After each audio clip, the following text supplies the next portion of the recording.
Lovely. Good evening, ladies and gentlemen, and everyone else. Welcome to the Parapod, episode 7.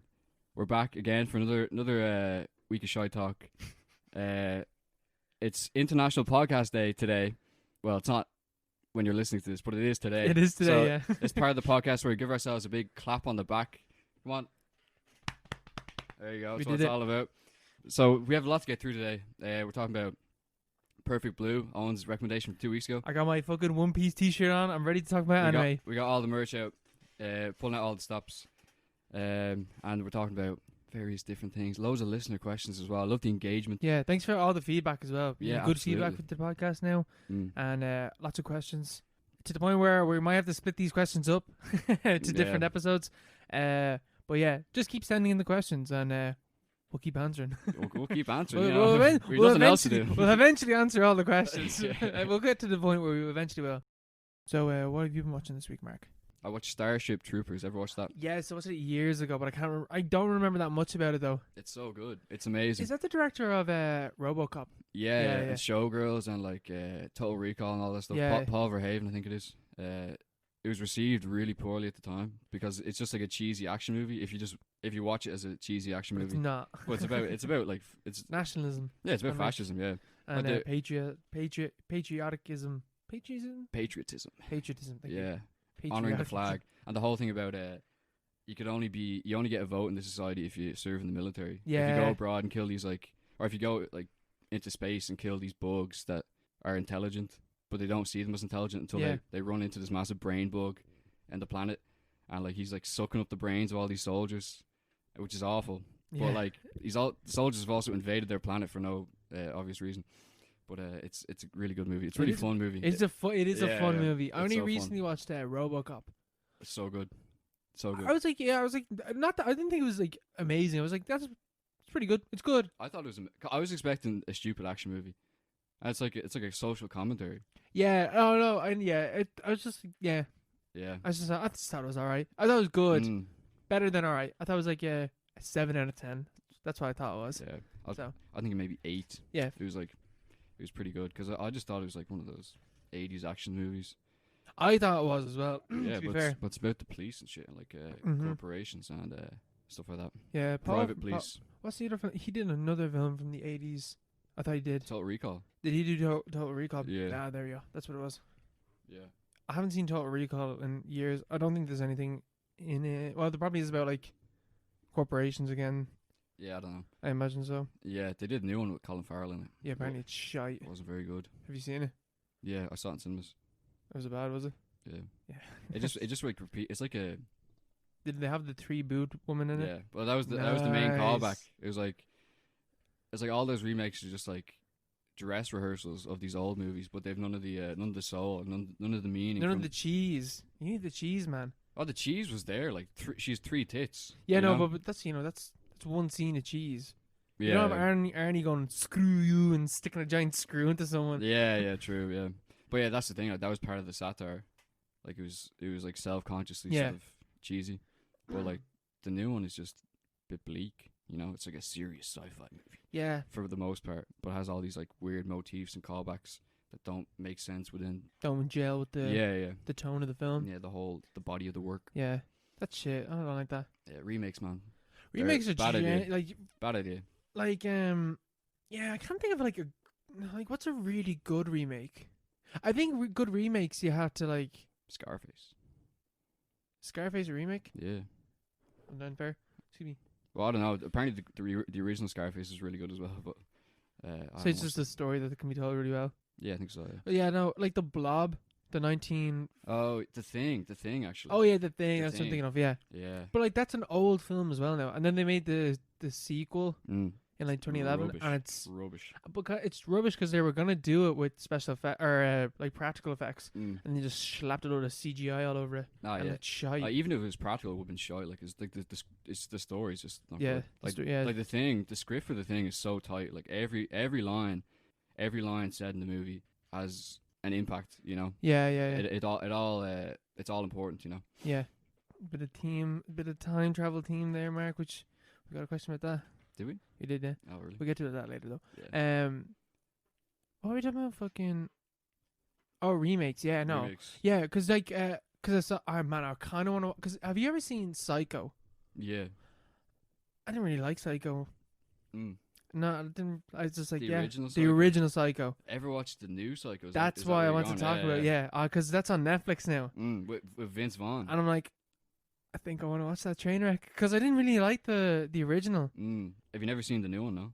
No, I've never seen the new one, so I want to watch that because I know it's meant to be pretty bad, isn't it? Yeah, I remember I watched it. And I thought I hadn't seen Psycho at the time, like the original one.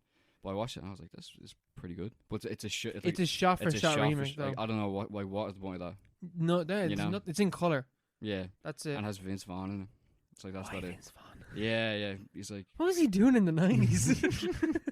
what was he at? Like, what else is he in the 90s? Like, I don't know. It seems like he appears in the mid 2000s. Yeah, just imagine him as like the comedy role from like the 2000s. Yeah, him and Jennifer Aniston in some fucking rom-com. Yeah. Yeah, that's all I imagine. Or like him and like, what the fuck is Vince Vaughn in? He's in season 2 of Dodgeball. True Detective. That's it. Dodgeball. That's what I'm thinking of. That's a great movie, though. Yeah, I was like, I can imagine him with Ben Stiller, but I don't know where. That's it. Yeah. But yeah, he's in season 2 of True Detective, which is shy. He's like, he's so bad in it. He's like, he plays this like serious businessman, and his acting is like he acts really well. He is a good actor. Yeah, he's definitely a good actor. And he's in Fred Claus as well, actually. Yeah, there you go. Another classic. But he's a really good actor, and he is a good actor, and I think he's trying to like show that with season 2 of True Detective. But the lines, the script for season 2 of True Detective was written in like 6 months, whereas the first season was written in 3 or 4 years. And so like his character, Frank, I think it is, is basically their version of Rust. Like he says these weird, mysterious things, and he's like, his vocabulary is like needlessly verbose, and he's just like, everyone's like, oh, he's so mysterious, and he walks through the desert at one point, like having some sort of like mystical experience, but it's just Christ. It all falls flat. Like he was let down by the writing, but that doesn't sound good. His acting is good though. That doesn't sound good at all. It is not. Yeah, no. Vince Vaughn. I saw him in what's that one called? Fighting with My Family, the wrestling one. About Charlotte? No, Paige. The wrestler Paige. Oh, okay, yeah. It's pretty good. Is that recent? Yeah, it came out 2017. Florence Pugh's in it, and Nick Frost is in it as well. Oh yeah. And Stephen Merchant directed it. Yeah, I think I remember seeing. It's like it's pretty good. Yeah. But like the actual story of like Paige is completely different to the film. Like completely, like polar opposites. Like the whole thing is like she was struggling through, like in the film she's struggling through like the WWE training and stuff like that, and in actual reality she fucking flew through it because they were like, oh no, you're an amazing wrestler, like you can go straight to the top, don't worry about it. Like you will go there. You don't look like all the other, like, because she was the first like women's wrestler, whereas at the time they were all called divas. Oh right, yeah. So that was the whole thing. So she like started the women's revolution in WWE, an actual thing. The women's revolution. Like a Wikipedia article is. Oh yes, there 100% is. But yeah, that's gas. Yeah, it's pretty good. Yeah, no, I've been playing Among Us. I watched Among Us. Yeah. All right. What's that? It's a bit like The Thing, right? Where you have my attention. Yeah, right. So you play as there's 10 of you, right? And you're all like space people, and you're all in these little suits, and you're all really cute, kind of looking. Like you all get different colors, and you're dropped into a spaceship. And you're told one of you is an imposter. Oh, I've seen the memes. Yeah. Man, it is fucking class. Is it good? The mind games that are played are unreal. So this is multiplayer online? Yeah, multiplayer online. Okay. The mind games are unreal. I was playing it, right? And I was the imposter. Oh, shit. And it was my second time playing the imposter. And I immediately got caught when it was my first time. So I was like, all right, I'm going to chill out. I'm going to take my time. I'm going to wait. Wait, how do you get caught? What's the mechanism? So what happens is that like when you kill someone as the imposter, like the body's just there, and then you can either report a dead body or you can run away. So when you report the dead body, so say if I just ran away, right, and someone comes along, they see the dead body, they report it, and then everyone gathers in the cafeteria, and a chat log opens up, and you all start talking to each other, and it's like, where was it? And it's like, oh, it's outside the storage facility. I was like, okay, where were all of you? Yeah. And it's like, oh, I was Orange is like, no, you weren't with me, and stuff like that. And you're trying to like figure out that way, and then you eject people into outer space. No, right. So your job as the imposter is to kill people and make sure that you don't get caught, because if you don't get caught, they'll eject someone else out into space. So it's just like Mark Sheridan wasn't the imposter. Oh, and it'll yeah, let them it tells know. you. Yeah. And like you'll just keep going until eventually it whittles it down until you're down with 3 players, right? So I managed to get down to three people. They kept ejecting the wrong people. Yeah. And then it was just me and one other person. Or no, sorry, there was 4 of us. And I ran over to someone. I was like, oh shit, right, I have to kill him. And I killed him real quickly. But one other person saw me do it. Oh, fuck. And he ran over and he reported it. Yeah. And then we all met in the cafeteria, so there's 3 of us. And he was like, E.T. did it. And I was like, no, I didn't. You did. I saw you kill them. And he's like, no, you did. He was like, I reported it. I saw you. And I was like, yeah, no, I saw you kill him. And then you reported it. And the other person was like, oh, yeah, and you're right. And then kicked out the other person. Fuck. So man, there's. So did you win that game? I won that game, yeah. Because once it's down to class. 2 people, that's it. Like, the imposter wins. It's so much fucking fun. That's gas. Like, and there was another time where I was like, it's 100% this person. It has to be. There's no way it couldn't be anyone else. Yeah. And then we kicked him out, and it's like, he was not the imposter. I was like, oh, shit.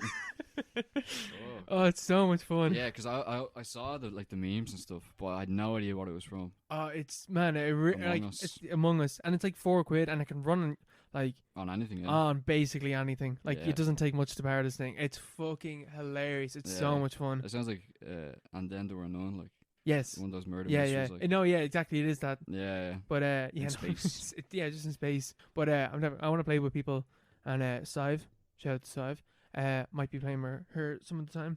But it's fucking unreal. It's so good. And it's such a simple concept. Yeah, exactly. Yeah. It's so simple, but it's really cute, right? But the fucking murders are so violent. Like, you're ripping their little space people's heads off. Like, properly, like, oh yeah, blood, stuff. and like you can see like the spinal stub and stuff like that. Oh yeah. But it's good, and I like as well the fact that because it's a chat log, you're typing, so there's no tone in the message, so it's really hard to. So like if I was to like talk, I'd be like, no, it wasn't me, it was you. You did that. And it's like, oh, you're clearly obviously lying. Yeah. But because it's text, you can't. It's like neutral. Yeah. It's really really neutral. But some people are like. Start talking and you're like, you're clearly the fucking thing. Because like someone got accused and he's just like, no. He just kept saying no. And I was like, okay, it's clearly you. Yeah. I've been playing with one person though, or like a couple, like in a group, and one person didn't speak English, so we just kicked them out. What? I voted to skip, so but they. bad. I voted to skip, but they kept replying and Dutch or something, so everyone else just kicked him out. The age of Brexit. That's what happens. He left the game. Oh, poor fella. Wait, so if you get kicked out, do you have to watch? Yeah, you can watch as you play as a ghost, and you can move around because you have to. So when you're not the imposter, you have to go around and complete tasks. So you have to like take out the bins, and the imposter has to try and pretend like they're doing that as well. Oh right, but they don't have a task. They can't engage with the tasks. So a way that you can catch them out is like you would look around and just like watch someone, and there's a bar up at the top to say like how many tasks have been completed. Yeah. So if they start walking away from a task, like, oh, that bar didn't go up. Oh right, yeah. So you can catch them out that way. There's a couple, and there's like a camera system as well.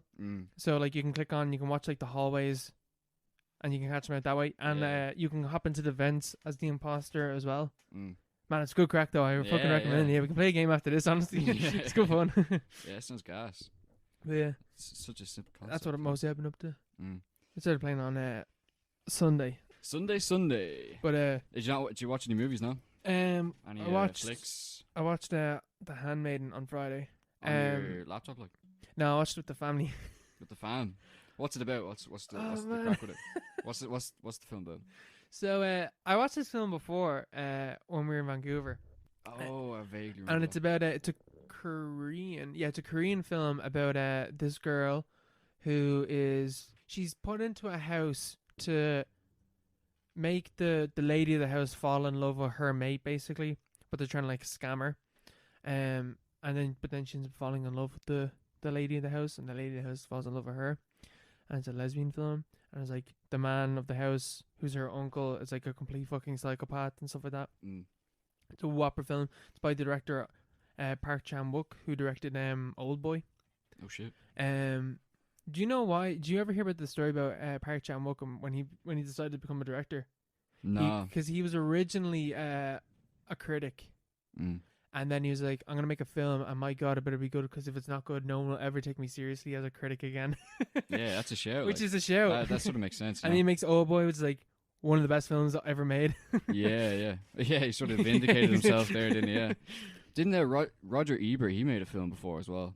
Did he? He's one of the great film critics ever, isn't he? Yeah, he is, yeah. And he wrote a film, pretty sure, and it was fucking shite. It was just rubbish. I can't remember what it was, but it was some 90s movie. That's the thing as well, like, he's like very, very well regarded because he likes what everyone else likes, I think, is like the whole thing. Yeah, he's except for Land of the Lost. He fucking loves Land of the Lost. Yeah. Oh, there you go. He's ahead of his time. He's a genius. No, but I think, yeah, he's like pretty inoffensive. Like he doesn't really seem to take. And he does strong positions. And he does like out of 4 as well. Yeah. So it's like there's thumbs up. I can't really like figure out like what out of 10 what this is, if you know what I mean. Yeah. Why does he do 4? That's retarded. Because it's just thumbs up. You have 2 thumbs. But he's with someone else.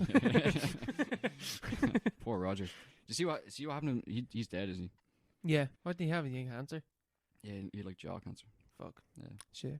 But anyway, bad lesbians anyway. Lesbian movies. Yeah, so it's a fucking class film. And I remember because when we were watching in Vancouver, you know, I was obviously whacked watching it, and I was watching it and I was like, oh man, this film's class. And then afterwards, when we were like gonna knock it on again, I was like, oh yeah, I remember certain parts of the film. Who was watching? It was just you. Yeah, I think it was like one of those times where I came home from work. Oh, right. And I just stayed up watching it when you were, because I worked late in Vancouver, so I was washing dishes. These motherfuckers, they had normal fucking jobs and were able to go out. Yeah. But when I was watching it recently, I completely forgot like a lot of the film. I was like, oh, you know, but I remember like the ending of the film, because the ending is real fucked up. Basically, a guy's getting tortured. It's so fucked up. And I was like, oh yeah, I remember like the kind of, there's like twists in the film, which when I was stoned watching it, I was like, when the first twist happened, I was like, oh, I know exactly what's going to happen now. And I immediately figured out what the rest of the film was going to be.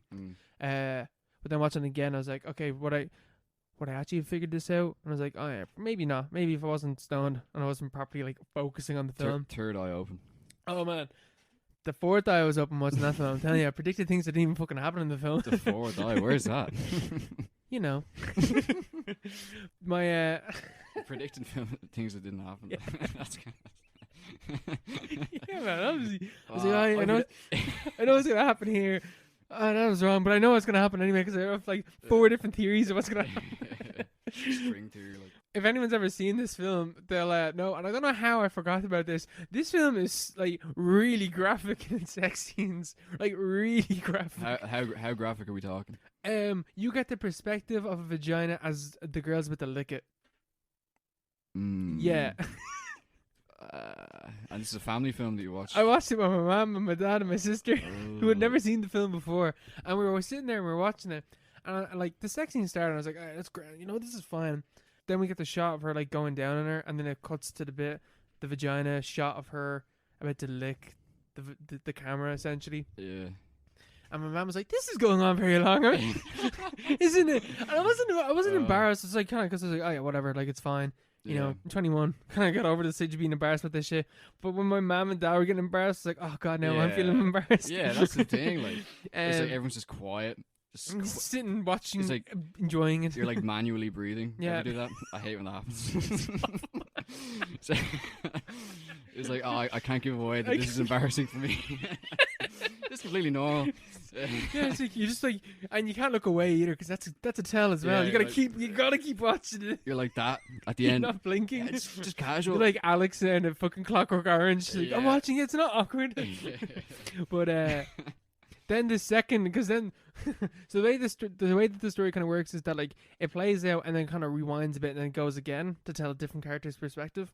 When it gets through the other character's perspective, we get to the same sex scene again and we get the same shot again. And then we see what happens afterwards, which is them scissoring for like 2 minutes afterwards. What? And we're just sitting there watching it. And I was like, Fuck me, it was back the first How time. how did you not remember this? I don't know. I can't, that's what I was saying. My sister was like, how did you not remember this? I was like, I don't know. I remember everything about this film, but I blocked out all the sex scenes. I don't know. It's like a repressed memory. I don't know. You went down to the jacuzzi after you saw it. It's just like, No, just blocking that out. Blocking that out. But I don't know how I forgot that. Because and especially now, like looking back, I'm like, I don't understand how I forgot. Because I've never seen that before. I've never seen a camera angle where you are the vagina. I've never seen that before. Yeah, it's groundbreaking. Groundbreaking. But the way that they shot the sex scenes is really interesting because you know that film Blue is the Warmest Color. Yeah. Do you know the stuff about that film? It's all it's real, isn't it? To a degree. It's like the women afterwards were just like, cause it's a French lesbian film, and That's French. At it again. The women were just like, yeah, no, it was really awkward. We were really uncomfortable doing the scenes and stuff like that. Really? And the director is like a bit of a perv or something like that. Mm. Whereas in this film, what Park Chan-wook did was they just started doing that. It wasn't even in the script. Just turned into this film. Don't know. Gaspar Noé is taking a lesbian film. Just see what happens. No, what they did was he kicked out all the men from this. He kicked out everyone in the set, so it was a closed set. He had the two actors doing their bit, and he had one woman who was holding the mic over. And then he was in another room just like shouting instructions from like watching it somewhere. I don't know where he was watching it from, but like he was watching it from like far, like an angle somewhere. And he's just like shouting like, do this. Leg up, leg up, look into her eyes. And stuff like that. Like, that's so weird. But it is weird, but like the women afterwards like, yeah, no, that made us a lot more comfortable than, you know. Well, what was the bluest one? Like, what did they do for that one? I'm pretty sure like, it's like a full set. Like everyone's on set just watching. That's fucked. Yeah. Load of dudes, like loads of fucking sweaty lighting dudes. Loads of French fellas just staring at you. Yeah, you know. Oh. No, but so at least, like, you know, in this film, they're like, oh no, we're gonna do this properly. We're gonna make them as comfortable as possible. And you know, did a good job. Well done, Park Chan-wook. Made me so embarrassed of Park. I'm coming after you now. Yeah. My fucking god, I don't know how I forgot that. That is grim. Oh fucking hell. That's so grim. Do you want to go for a break before we go into this? Yeah, absolutely. And we're back from the break. How did you feel after that break, Mark? Very revived. I feel revived, rejuvenated. Ready to hop into this beast. I feel fresh, ready to tackle the world. You ready to tackle this movie? I'm perfectly ready. So we're following up from my recommendation from 2 weeks ago. That was Perfect Blue by Satoshi Kon, 1997 film, an anime, and you know, I like my anime, so this is not like other anime films, though. You might have been able to tell, Mark. This is serious. So I'll just give a quick plot summary. A pop singer, Mima, gives up her career to become an actress, but she slowly goes insane when she starts being stalked by an obsessed fan and what seems to be a ghost of her past. So what do you think about this film when you watched it? I think it was... I liked it. But there was like a lot of hype about it being really scary. Yeah. Which I never got. I didn't think it was scary, but I thought it was disturbing, definitely. I think this film is scary. Really? Yeah. Yeah. It's like it is interesting though the way it goes, like the twist as well. Yeah. The twist. I didn't see the because it's almost like a fake. It's like a fake out. Yeah. Like they're going for one thing and then you're like, oh, this is how it's gonna happen, and then it just it changes. Spoiler alert, we're going to be talking about everything in this film. Yeah. So, well, yeah, you should have watched it. You should have watched 2 weeks warning. Like. So, yeah, the whole thing is that, like, fucking Rumi was Mima's room. That's the whole thing. Oh, yeah. So she was pretending she was the Mima that Ushida, like the stalker, was talking to on Mima's room. Yeah. That was the whole thing. And then at the end, she's, like, completely, like, what's the word? Like, absorbed this identity.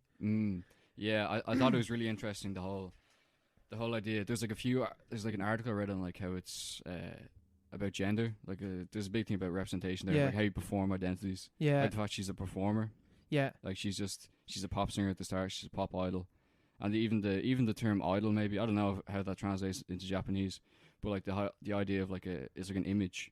It's like an icon that you look up to, but it's not a person.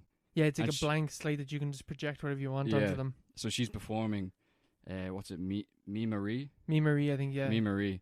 and like that's her pop idol, but like it's not her, it's something else, not even someone else, it's like something else. Yeah. And then the crazy guy, the Yeah, stalker. his name is like Mr. His name is Mimania Uchida. So just call me Uchida because it's Uchida, this is easier. Well, Mania is a pretty cool name. Yeah, as well. like Mania basically is what his name is.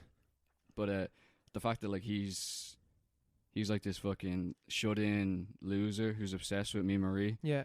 And he basically ruins Mima's life through his blog online. But like I was thinking the way that like he's attached to this idol and she's like shed that sort of skin. But like his idea of Mima Marie is like almost, it's like no less authentic than her idea of it. Yeah.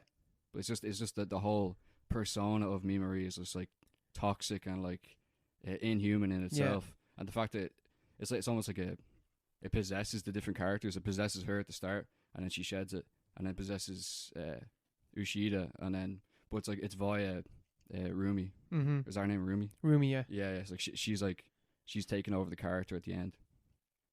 You know, she's like the guardian of the character, I think. Yeah, I think like when you first see Uchida, I think that is like one of the best introductions to a character that I've ever seen in the film, where like it's just a shot, and so at the start of the film, Mima is on stage with Cham, the pop group, and she's singing and dancing, whatever, and then it cuts to Uchida, and Uchida's just sitting there on the ground with his hand up like a camera nearly, and then it cuts to his perspective, and Mima is literally dancing in his hands, and is like a soft glow around it, and it's like from that one image you see how much he idolizes her, and like how much he looks up to her, and like is possessive over her. He's like, you're in my hand, you're dancing and you're perfect, and I'm happy looking at you doing this. And like and I'm pretty sure that's like the only time that you see him properly smiling in the film, is that moment where he's holding her and she's dancing and he's just happy, and then he gets ruined by people chucking cans and like trying to disrupt, and he immediately goes in and starts trying to fight them. Yeah, he starts knocked straight away. He gets the shit kicked out of him. And he kills him as well, doesn't he? He goes later on, or does she kill them, is it? No, he kills him. He like, is like, but like because she told him to do it or something? No, because he just kills himself. He just killed. This is before what do you call it? I call it like Mima and idol Mima. Okay. That's I think. Look, that's yeah. Because I don't know what the her like pop name was. But so like that's before like idol Mima like begins to like take over. I think he hits them with the car, or he doesn't kill him. He puts him he like cripples him, because like there's a bit where like Mima is walking through and she just sees like she's going to the lift, and there's this a news article that's like sellotape to the wall, and just says it's a photo of the guy that was interrupting the show. Yeah. And it's like, it's the only black fella in the entire movie. Yeah. You know, he just starts throwing cans at Japan's it for a no pretty reason. racist fucking country. It was 97. It's different times. But I'd like, and even like so when there's all the songs are sung in Japanese. So I've seen this film 3 times. I watched it years ago, and I was like, "Oh, that's all right. That's pretty good." And then I watched it again when we were in Vancouver. Oh, really? And oh yeah, I remember you talking about I stayed up late. This is again one of those films where I stayed up late and was stoned watching it, and I was fucking transfixed by this. The second time I was like, "This film is fucking incredible. This is literally one of my favorite films."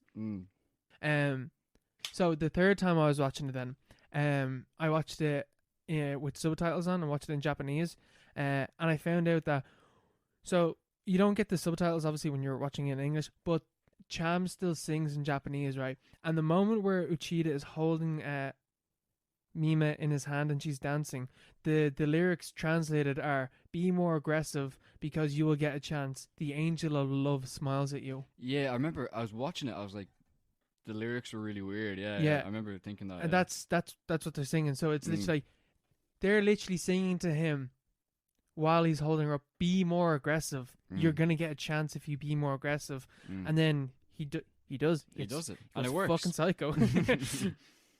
But that's it as well. I love at the start of the film as well, the contrast between Mima on stage singing, and then it's cut in between with her just everyday life of her like going shopping, and like the real Mima. And it's just like even the color palette is completely different. Like it's pink and white and glamorous, and it's like there's a glamorized, romanticized, idolized essentially version of Mima that the audience at the concert are getting, but that's not what Mima's like at all. Like she's going shopping, she's feeding her fish. She's a normal girl. She's just a normal person, and it's just like what you see, what they see as Mima is not what Mima is whatsoever. They're two different people. Yeah, I think that's a major point. I think like just the idea that the idol Mima is like it's just a different thing. It's like not even human. It's an image. Yeah, it's like something that you project. It's just like it's a projection of whatever people think it is.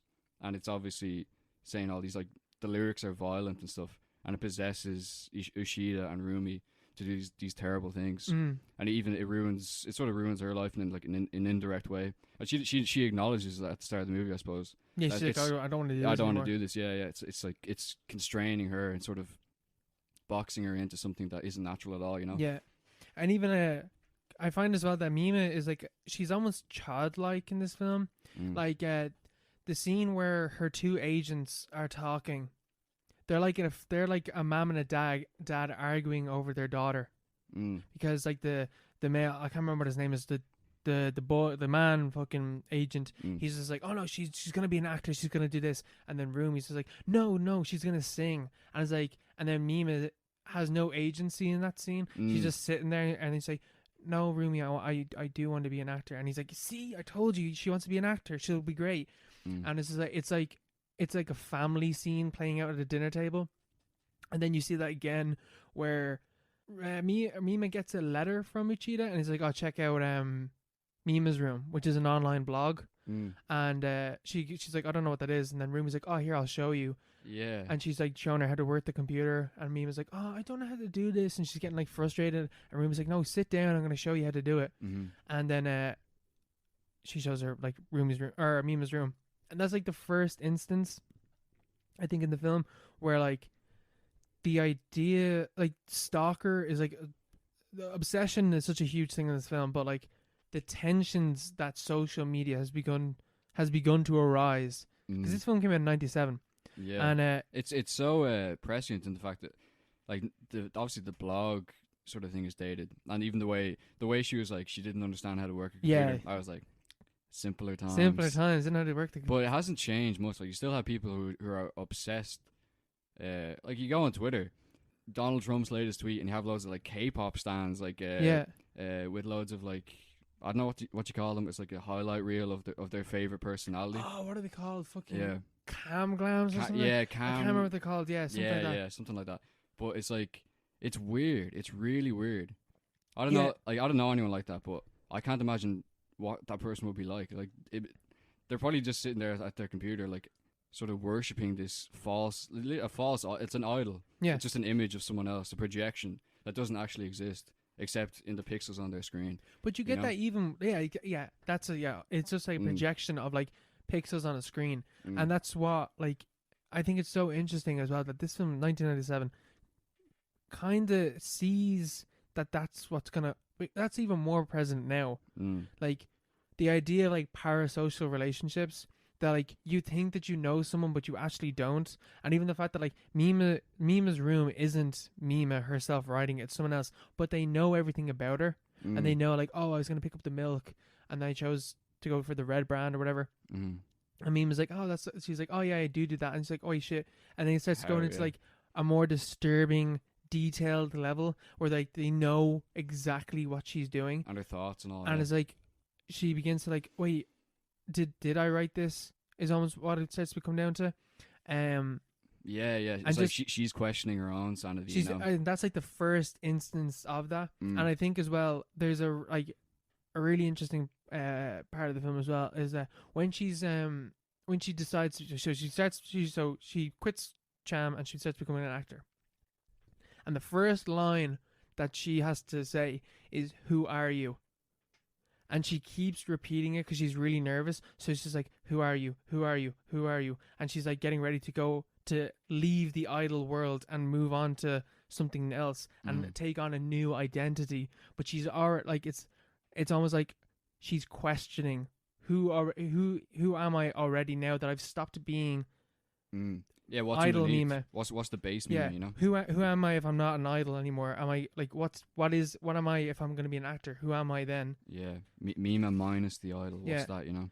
Do you think like the actress thing is just like another layer, like another form of idolization? I think it's an I think nearly. Or is that like an authentic expression of her own? No, because she's playing a character. Yeah. Again, she's playing a character. She's Yeah. not. Again, she's not meme. And even like later. This is fast forward on to later on in the movie, but the like when she's doing the nude photos and stuff like that. And people are like, oh, that's not a meme. They're like, that can't be her.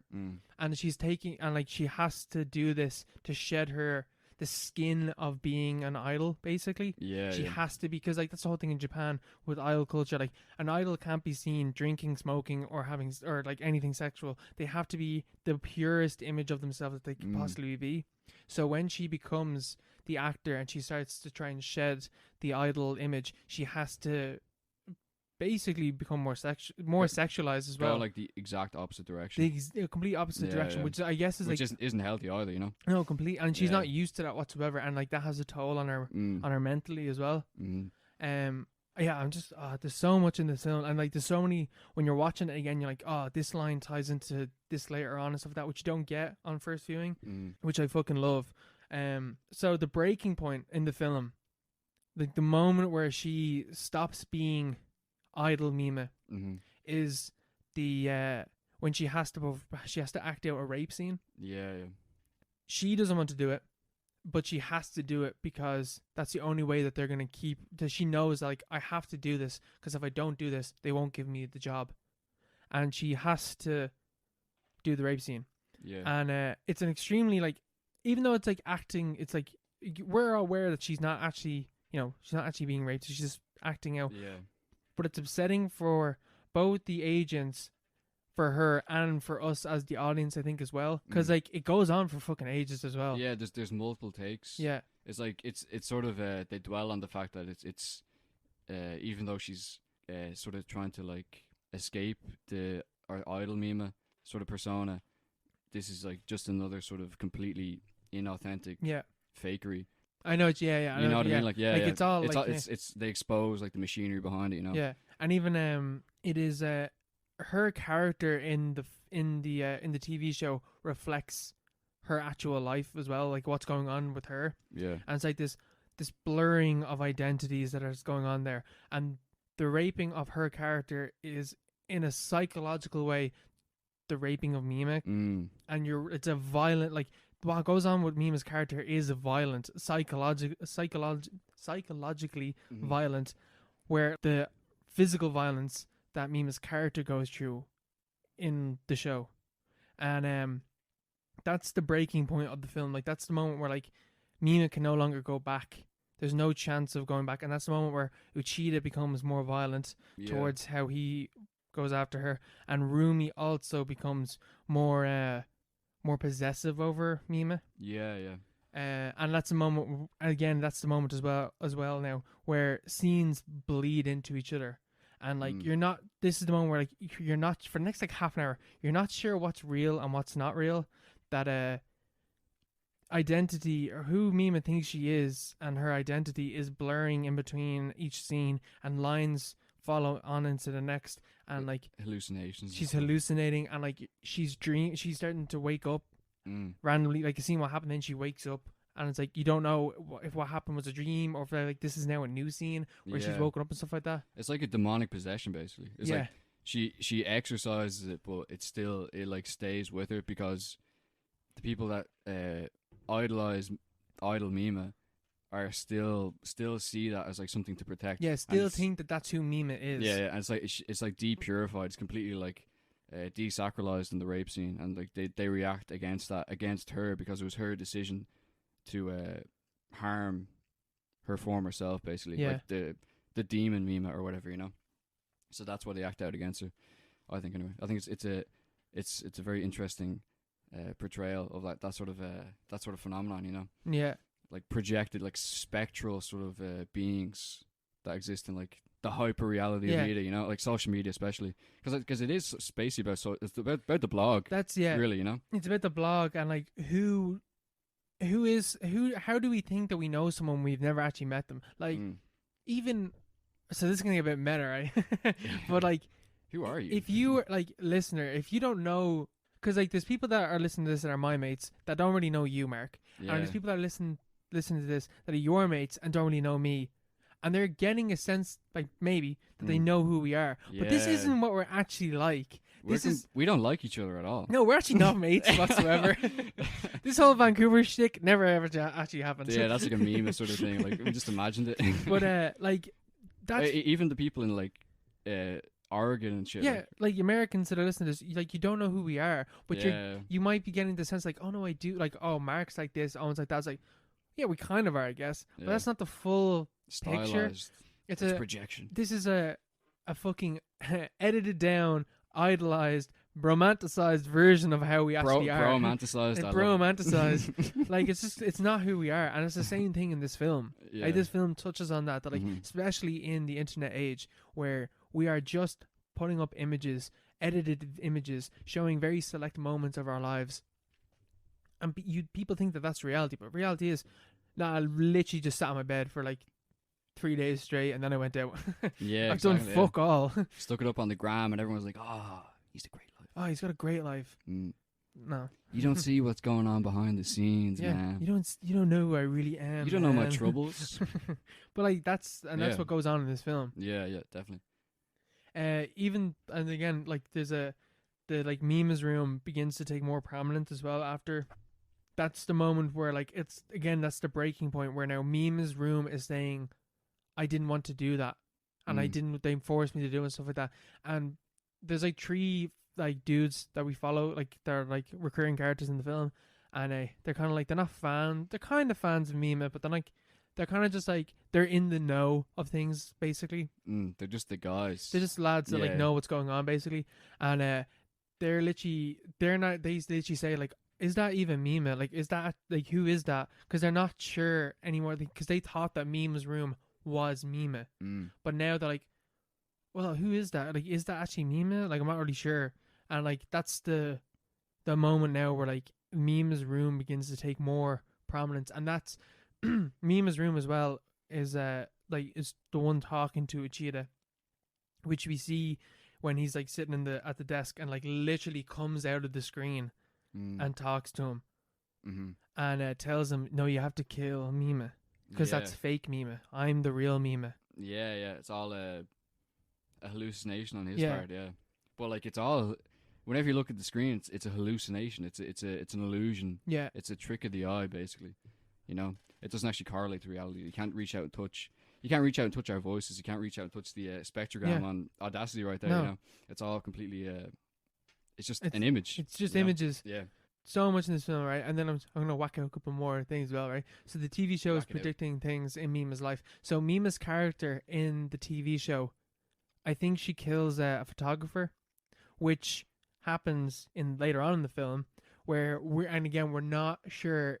Again, we're not sure what's reality and what's fake. Yeah. We're not sure if this is actually Mima now, because she goes off and she kills the photographer that took the nude photos. Yeah, there's a scene in it where like she's in like an interrogation room. Yes. And she goes, oh no, they're talking about her like she doesn't know who she is. Yeah. And I was thinking, it's like the whole movie's been a hallucination. But that's a TV show. It's a TV show. Yeah, it's weird. And that's the blending of scenes, like the fluidity of identity. Is like seen throughout this film. Like, it just bleeds. And even that bit where like she's like walking down the street and someone comes up to her and is like asking her to be a model, and she answers as if someone actually did do that, and they have to stop and go back and like, oh Mima, what are you doing? That's not the line. And they have to retake it, and she's like, oh sorry. She's completely losing touch with who the character of Mima in the show, Mima, idol Mima, and whoever real Mima is. Whatever's like, underneath. We don't even know who real Mima is. Yeah, all the performance. I actually didn't catch that at all. Yeah. I was just like, what's going on here? Oh man, it's a fucking mad film. Yeah, I suppose I have to watch it again, yeah. That's why, like, when I first watched it, I was like, oh, this is alright. I was really confused, but when you're watching the second time, you're picking up on what's actually going on. It's like, it is class. Like, how much it's woven into the film. Yeah. It's supposed to be live action as well, wasn't it? So the guy Satoshi Kon, rest in peace. Rest in peace. He only made 3 films. Yeah, he made 3 films, I think. He made this, Paprika, and he made another film. Can't remember what it's called. And he also made a TV show called Agent Paranoia, which I watched a bit of it, but couldn't get into it. If you like Inception, you can thank Satoshi Kon, because Inception is Paprika. Like, heavily influenced by Paprika. It's insane. And Darren Aronofsky was heavily influenced by Satoshi Kon's work as well. Like, he literally recreated the bath scene in this film in Requiem for a Dream. And like, Satoshi Kon is like very, very important figure in filmmaking. And he was asked, like, oh, would you ever make a live action film? He's like, no, I'd never do it, because I can warp. I have like complete control over the scene when it's animated. Yeah. Because you couldn't do this if it wasn't animated. Yeah, I was thinking during like one of the early episodes of the film, because like, you know when you watch a cartoon and it's like a cartoon, it's just like you don't really think about it. Yeah. But like, this is like high quality, I suppose. Like, we don't have it in the West, I suppose. Like a cartoon that you take seriously. No. They have anime and stuff. Yeah. But like, I was watching it and like just the way like the scenes are set up, I was like, this would be so hard to organize, or so much more expensive to organize if it was live action as well. And you know, editing it like this as well would be fucking impossible. It'd be really I don't hard. know how you could do it. Yeah, the control sort of offered by animation is just.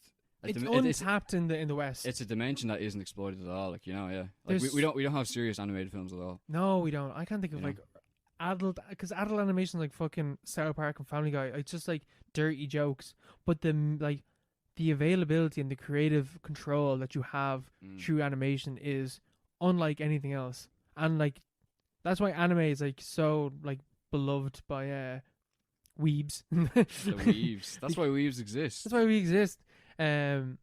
Because like you can see like the potential that there is in animation. I'm a weeb. That's why we exist. Like, can you think like any serious animated movies in the West? Anomalisa, but that's stop motion. Yeah. Wallace and Gromit, Curse the Were-Rabbit. Yeah, it's not Fantastic serious. Mr. Fox, maybe, but like, yeah. That's like, as you would say, because I don't think kids really like Fantastic Mr. Fox. Yeah, that's more of an adult movie. Yeah. Oh, I didn't like it when it came out. Like. Yeah, I don't like it. I didn't like it when it came out, but I think I would like it a lot more now. Yeah. But again, that's stop motion. That's not even animated. Yeah. I can't think of anything. And it's more for the whole Wes Anderson thing. Oh, it's stop motion. Oh, it's stop motion. Whoa, what am I going to do next? What am I going to do? Oh, everything's symmetrical. Yeah, but I can't think of any, Oh, yeah, no, I can't. Because, like, all I can think of, like, is, like, South Park and, like, Family Guy and, like, Seth MacFarlane things. Yeah. Besides that, I can't think of anything. Like, no, I literally can't even think. Like, most things, it's all for kids. Like, even, like, Into the Spider-Verse. Like, I think that's, like, an amazing film, but it is for kids. It's not for, it's a family film, I guess, but, like, is it? Yeah.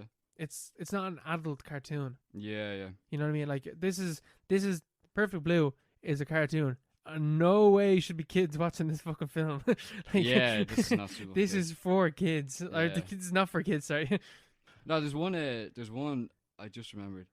You know, Fritz the Cat. Ever heard of that movie? Oh, yeah. It was like It was the only X-rated movie in America for like decades. But why is that even like what? Is that not just like about a dirty cat or something? Yeah, it's like I suppose it's like extreme South Park.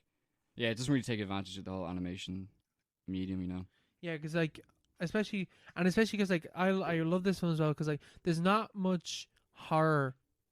Well, like there is a lot of horror in anime, but like it's kind of shite for the most part. But I think this is like really effective horror within the means of animation as well. Which see like there's like so much you could do. Like if you can think of something, you can make it in animation. Can animate it, yeah. And you.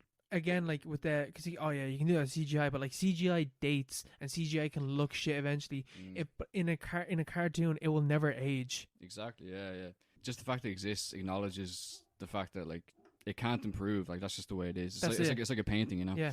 But even like Planet of the Apes, or Rise of the Planet of the Apes, and like Avatar and stuff like that. Like stuff that looked like it looked like it could never go out of date when it first came out. Groundbreaking, yeah. Yeah, groundbreaking stuff. But you look at it now and it doesn't look that good. Like. Yeah, that's only like 10 years. 10 years, and that's it. Yeah. I guarantee you, like was it huge, like fucking Endgame or something like that. Like that's gonna age. Endgame is going to age like milk. Yeah, like milk. Like it's the not. amount of CGI in it, Yeah, like, it'd like be unwatchable. Like, it won't like that's not gonna age well. But yeah, so I think that like Perfect Blue is like takes advantage of animation and uses it to its strengths.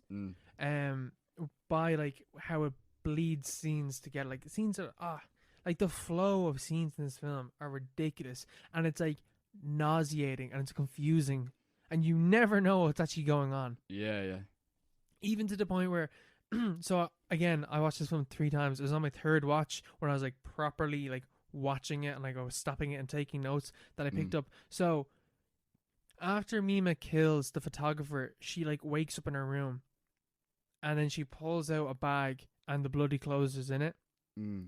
That bag was held earlier on in the film by the idol Mima, like the projection of Mima. Yeah. So again, Mima, I don't think that my interpretation of it is that like Mima didn't actually kill the photographer, that it was idol Mima, the demon, like Rumi basically, or whoever the fuck was, or it could have been Uchida. I always thought it was Rumi. Well, like, what do you think of the scene at the end where she gets attacked by herself, basically? Like, I think that's that sort of like literalizes the whole thing. Like when we're talking about like the projection, like this sort of demonic sort of inhuman. This is like an identity that's consumed. It's a persona that's taken its own life. Yeah. She's attacked by herself, but like she's attacked by the idol Mima. But it's Rumi. But like, how do you distinguish between them? Like, I don't think at that stage there is no distinct. Rumi is the physical body. Yeah, but that's it. That's Rumi is the physical body. Everything else about Rumi, her personality, is no longer Rumi. It is idol maniac Mima. Yeah, she's been possessed. And even like that's like I love that bit where like she walks in and it's idol Mima, and then real Mima looks at the mirror and you see that it's Rumi. Yeah. And it's like the mirror has the reflection, like reflection itself has revealed who this person actually is. So the idea of like reflecting on yourself allows you to see who you actually are. Yeah. If you know what I mean? Yeah. And then she chases Mima, and like the idol Mima is like really like softly like bouncing around. Yeah. But then there's a bit where like they go past the mirror and it's just you just see fucking Rumi, and she's like and she's sweating and she's like and she's all bloody and fucked up. It's fucked. And even the bit as well, like, and this is again like, so when Mima like takes the wig off and like throws it away, and Rumi freaks out because like, oh no, that's my identity basically, like what I think what I perceive myself to look like when I have that costume on, and goes after it, and she crashes into like she ends up like impaling herself on a piece of glass on a mirror. You see her reflection in like shards of glass. Like her identity is literally shattered. And you see it like literally in her reflection shattered among the different pieces of glass. Yeah, it's mad. I think mirrors are key in this film. Mirrors are key. I mean, they're key altogether. A screen is just a mirror as well, basically. Yeah, you know? It's just a mirror for like a chipboard or whatever. But what did you think about the actual ending? Like the actual last bit where like Mima like looks up into the mirror and she's talking in Rumi's voice apparently. Oh, is she? Did you not know that now? No, that's not what I thought it was. Because I was like, I couldn't tell. I watched this. I didn't know that. I watched this. But like I couldn't tell. But I was reading like the Wikipedia article about it, and it just says she looks up into the mirror in her car, and she goes, "Oh, I'm back to normal" or something. She goes, "I'm real." I'm real, but she says it in Rumi's voice. Oh, I didn't know that. Yeah, it changes a bit, doesn't it? Okay. Because otherwise it's just like a cheesy sort of. See, what I thought it was because like, right, so there's like a major sense of like voyeurism in this film, especially with Mima being like, everyone is watching me. Like, especially like the stalker, like Uchida, like someone's always watching me. How do they know that like I changed, I decided to pick up the different milk, or like I took a step out of the train with my left foot instead of my right foot or something like that. And there's always a sense like someone and everyone is watching Mima because she's the celebrity that she is. And then this and then during the like the rape scene, you're watching it through cameras. You're literally seeing it through a second screen. Yeah. And you're seeing people, you're more watching people's reactions to it, and you're watching people watching what's going on.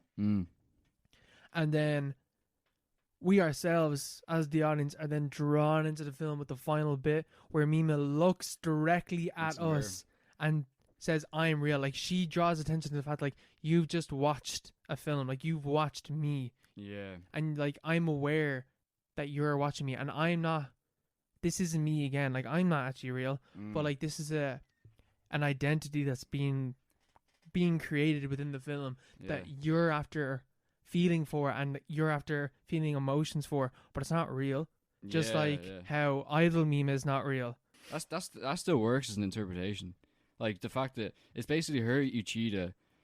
Like, we could go for a massive reach here and go for, like, we are Uchida. yeah, no, but, like, the whole, like, the biblical thing, like, how demons work in threes.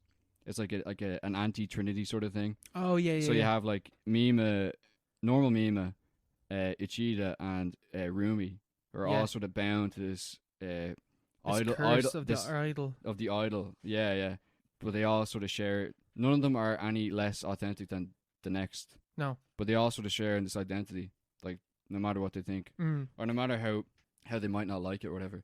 And, like, the fact that maybe at the end she turns, or she Mima's or Rumi's voice comes out of Mima's mouth is, like, sort of says something like about they that. evolve, and especially because, like, even then, like, the killing of the photographer is, like, an Uchida thing. So that's, like, Uchida's possessed Mima in that situation, and then she talks in Rumi's voice. Yeah. You know what I mean?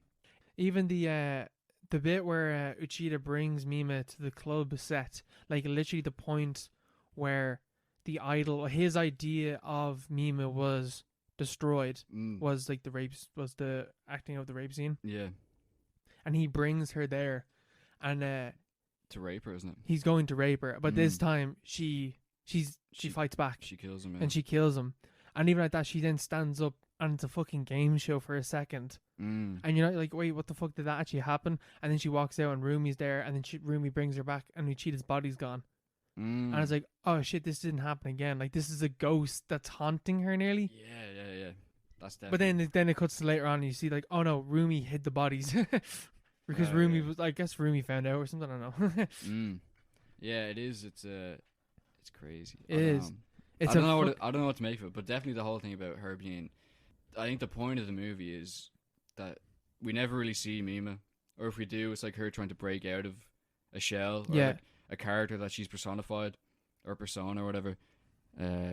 It's all an illusion. Yeah, you know, it's a possession that we all sort of voluntarily subscribe to. Yeah. The performance of identity and stuff like that. Yeah, the fluidity of it and stuff like that.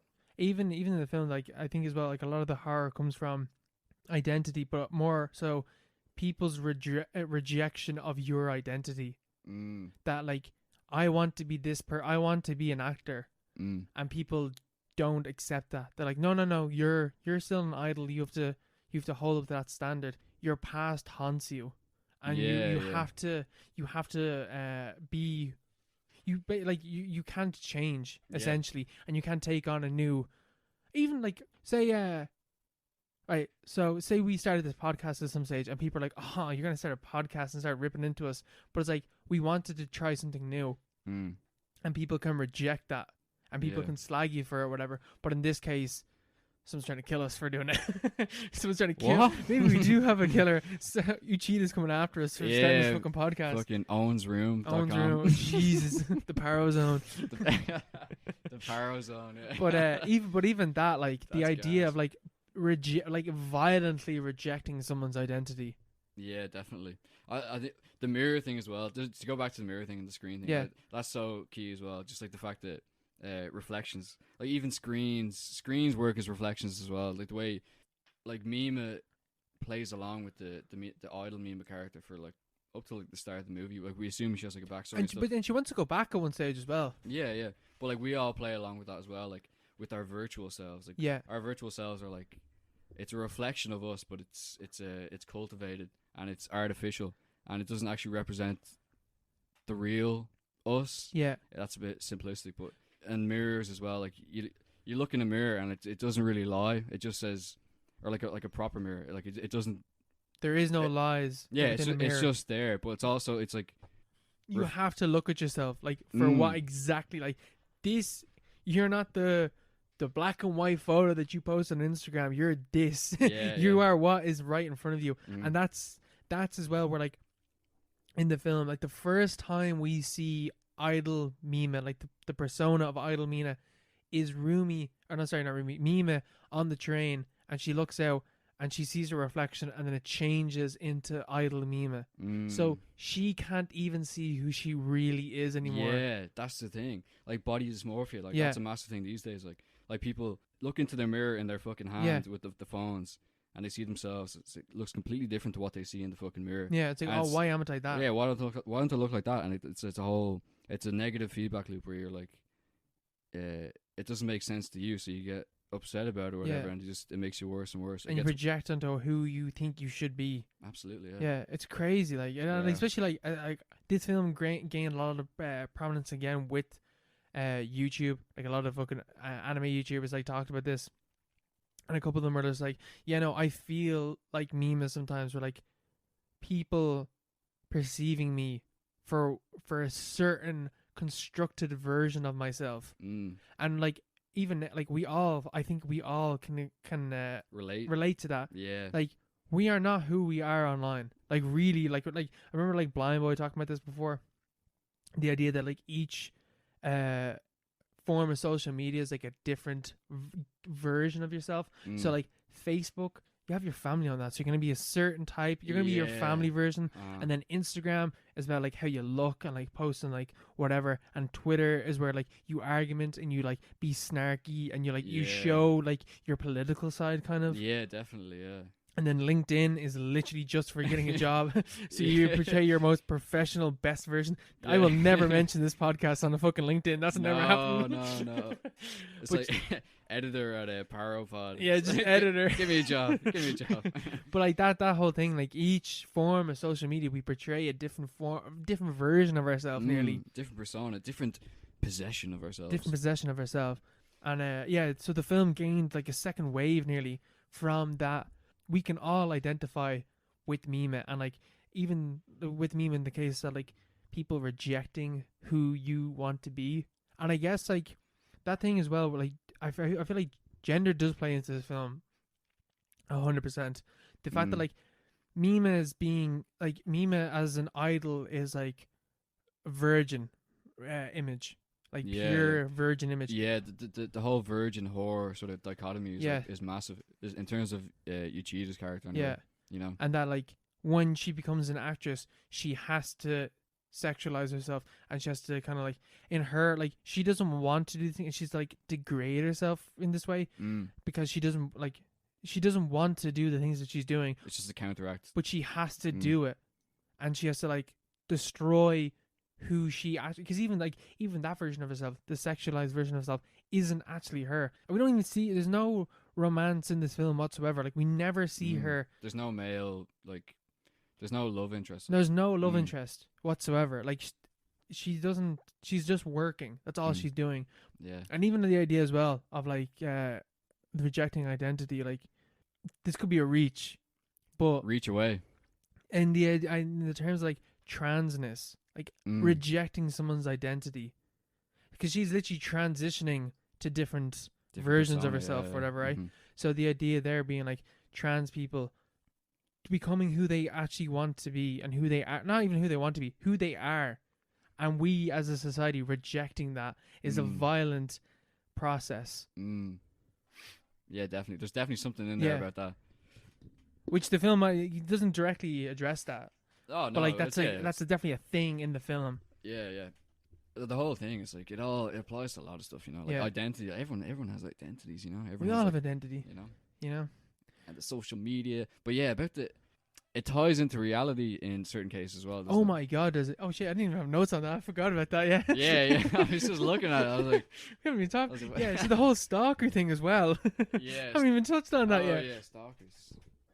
Tarkovsky. Let's get back to him. So, anyway, about stalkers, yeah. So this film references Jodie Foster at one point. Does it? Yeah, like it does definitely in the subtitle one. I'm pretty sure it does it in the dubbed version as well, where the man agent, whatever, he's like, what the fuck? He says something like, I think it's about the nude photos or something. I can't remember what it is, but he's saying something like, your one Jodie Foster did this. Oh. I don't know if she did or not. Yeah. I have no idea. But the whole thing, I think that it's a reference to Jodie Foster's stalker. You know about that, don't you? He shot Reagan. He tried to, yeah. Did he shoot him or did He shot him, yeah. Did he get him? He didn't kill him though. Yeah. Shame. Such a shame. But yeah, he shot him. He was inspired by Taxi Driver, like. Yeah. Because she's I don't know. It's not an idol, obviously, but she's like a child prostitute in that movie. But that's an image that he's projected onto the actual Jodie Foster again. Yeah, it's almost like it's like another level to the whole idolization thing, because the whole point is like she's a child prostitute, but Travis Bickle in that movie is like idolizes her as this like image of perfection, as like oh, she's an innocent child, I need to save her, I need to help her, like she needs my help. And then the guy who, well, I don't know what his name is, but like he watched that movie and he's like, he idolized her in the same way, basically. He basically became Travis Bickle, Robert De Niro's character. So, and he wanted to get Jodie Foster's attention by killing the president, by killing Ronald Reagan. Yeah, which is a bold move, really. Jesus. Which was hadn't been done at the time. No, hadn't been tried, but it didn't. I suppose it worked. But she knows he was now. She definitely knows now. Yeah. But yeah, that thing as well. That's like like the persona or the identity of Travis consuming this man. Yeah, he's like happened in real life. He was possessed by Travis Bickle, and he even became obsessed with the character that Travis Bickle was obsessed with, who doesn't actually exist. Neither of them exist in real life. Neither of them exist in real life. But they're like simulations. But their correlation exists in the real world. In Jodie Foster. In a visual sense, she looks like the character in the movie because she plays the character. And so he's like, he just worships her and like becomes transfixed by it and needs to gain her, or needs to be recognized, needs to recognize himself in her almost. Yeah. Needs to be acknowledged by her. Yeah. Well, he thinks he wants to be recognized by his idolized version of her. Yeah. Which will never happen. Yeah, he needs to communicate with her. Yeah. Which can happen in a virtual world where like she's just an image. He can't communicate. It's a one-way system. Yeah. And so he tried to communicate with her by killing by trying to kill the president of the United States, which is the most extreme fucking way of doing that. It's such an amazing example of what Perfect Blue is on about. Like, yeah, it's because it's taken to the absolute extreme. Like an iconic movie, iconic characters, and he tries to kill the most iconic man on earth, basically. Yeah, you know, but it's all icons. None of this. This guy who's sitting at home, he's Uchida basically. He sits at home. He's in his fucking basement or whatever, and he's just dreaming about all this stuff. He doesn't know Ronald Reagan. He doesn't know Robert De Niro or Jodie Foster. John Hinckley Jr. John Hinckley Jr. He's still alive, isn't he? Yeah. Yeah, he is, yeah. Like, he doesn't know any of these people. He just knows their images. And so, I suppose he wants to sort of instantiate himself in that paradigm of the image. Yeah. He wants to become an image himself. And he does that by shooting. It's on tape as well. Like, yeah, 1981. He did it in public. Yeah. So everyone knows him. His name is like famous now. He's part of the gallery of like of characters always associated with Jodie Foster. But he's literally a character now as well, because there's he's literally a character. But there is a musical called Assassins, where it goes through all the assassination attempts of American presidents. And he's a character in the film, or in the musical. It's like he transcended to a different dimension, like. Yeah, he's literally gone into like. He's immortalized the canon himself. Of media now. He's a media figure. Yeah, him and Jodie Foster are like immortally bound now. Like they're always going to be associated with each other, which is what he wanted. In like a weird, fucked up way, like not him, but like the idea of him is somewhere there now with his idea of what Jodie Foster was within this realm of hyperreality. Yeah, of icons. Yeah. They are actually now together, like in this other dimension, this other fucking world, this different reality. They are now together. They're bound. Well, they're not like romantically. No, they're bound together. Association. Yeah, definitely. Like you can't watch Taxi Driver without seeing Jodie Foster in that film and be like, oh yeah, a guy tried to kill Ronald Reagan because of her, because of what he thought this figure in the film was or whatever. And then you got the Bjork stalker. Bjork, yeah, that's a fricked up story. That's fucked. And it's, man, right? So We're gonna put the video in right here. Yeah. No, well, maybe. Well, link. Well, share the fucking video. We'll put Check the Twitter. We'll put on the story. But see how many shares we get. we'll promote it. Yeah. But even so when I was watching, so like doing a bit of research on the Bjork. How do you pronounce that? Bjork. Looking at like him. Bjork. What was it? Ricardo Lopez. He there's a moment in one of the, so if you don't know who Ricardo Lopez is, he was a fan. He was like 21, and he was a very, very lonely man, and he got upset over Bjork being with Goldie, I think it was. He's some fucking, I don't know who the fuck it was, some singer, some rapper, I don't know who the fuck it was. Yeah. He got upset over it and then became obsessed with Bjork and like his idea of who Bjork was, and isolated himself more or less for like 9 months and recorded himself. Like they have all these videos of him, and basically these are the most fucked up videos ever. Yeah. It's like a slow, like if you can, I don't know if you can find them anywhere. They're on like Live Leak and stuff. You can watch them. It is a slow descent into madness. Yeah, I wouldn't watch the full thing. No, it's like 19 hours, but like you know, watching them, like watch a compilation. Just watch the end bit. Like. But watch oh no, don't watch the end. Don't watch the end. Don't watch it. Don't watch them at all. Don't watch it. But it's like a slow descent into madness, and how obsessed he became over it, to the point where he was convinced that Bjork wasn't Bjork. That literally he became Uchida. So he sent an acid bomb in the post, whatever, to her as fan mail, and then he recorded himself making the bomb and everything on tapes and everything. Bad move, but he recorded himself doing it. It was all on tape, and he then he came and then he recorded himself going to the post office to send it off, and then came back and to his house, and he shaved his head. He was completely naked. He painted his face green and red, and then had a sign behind him that was, what did the sign say? It was something about, was it worthless? Because it was where his brains went. He wanted his, so he shot himself in the head, and the idea was that he thought that his brains he missed. Yeah. He thought his brains and blood would splatter on the poster, whatever he had behind him. And Bjork was playing in the background and all, and he died. And then he was found 4 days later, and the mail never got to Bjork anyway, and they stopped it. But like looking back in the videos, you can literally see this, and he's talking about like what he wants to. He's like talking about like torturing Bjork and like how like it's not really her. And it's really fucking disturbing. That's weird. And right. So remember I was telling you about like how the scene where Uchida's holding Nima in her hand, and he's just like, the angel of love will smile down on you. Ricardo Lopez said in like one of the clips or whatever, he was just like, I am the angel of death in Bjork's life. So there's a weird. When did this happen? 1996. Or 96. Yeah. 96 or 95, 96. So literally a year or two before Perfect Blue came out.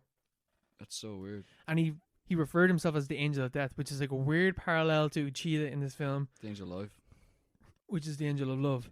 Oh, of love, yeah. Of love, which is fucking weird. Yeah, that's bizarre. There's a lot of like, there's weird.